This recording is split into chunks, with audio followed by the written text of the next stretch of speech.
سلام دوستای مهربونم، حالتون چطوره؟ امیدوارم هر جا هستی حالتون خوب باشه. امروز اومدیم با یه آموزش غذای خوشمزه.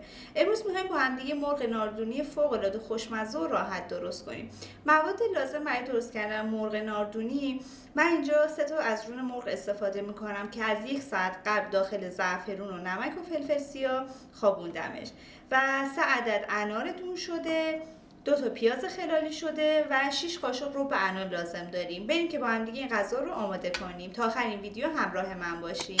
با مرغامون رو میذارم کاملا سرخ بشه.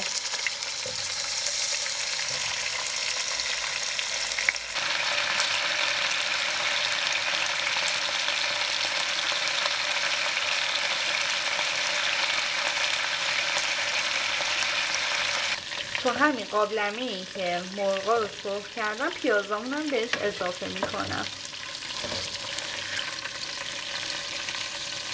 خب اینجا پیازامون رو دیگه گذاشتیم سرخ سبک بشه. اندازه 3 تا قاشق چای خوری بهش نمک اضافه میکنیم. 1 قاشق چای خوری زردچوبه و فلفل سیاه. تفت میدیم.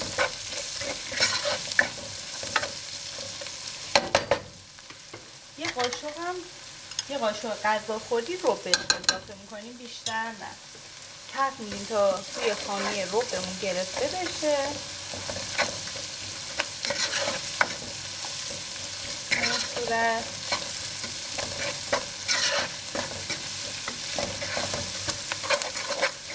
قشنگ رنگ باز کنه این ربمون.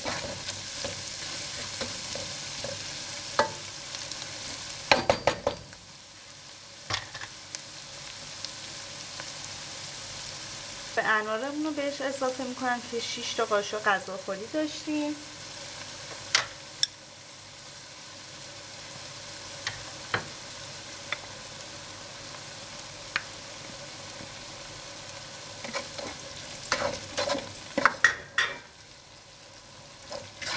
یه تفتش میدیم.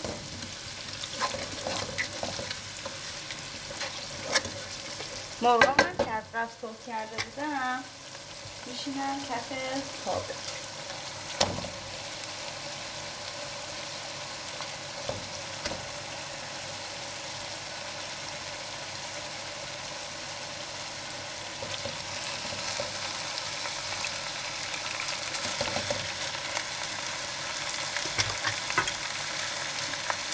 انارای دور شدن بهش اضافه میکنم.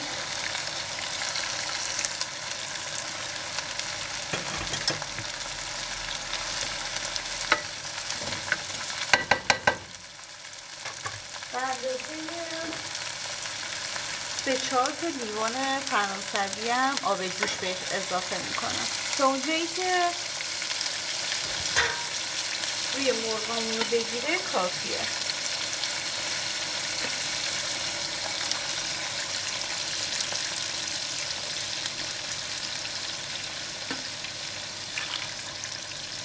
یک ساعت و نیم با حرارت پایین زمان بهش میدیم تا کاملا این سس ما غلیظ بشه.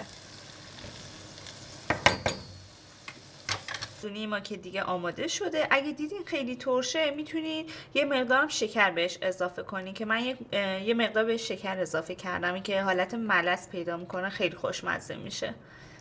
مهربونم، این غذای امروز ما هم آماده شد، مرغ ناردونی. امیدوارم که کنار خانواده درست کنین و لذت ببرین. ممنون که تا آخرین ویدیو همراه من بودیم. خوشحال میشم که کانال منو سابسکرایب کنین و از من حمایت کنین. تا یه ویدیوی دیگه، خدا نگهدار.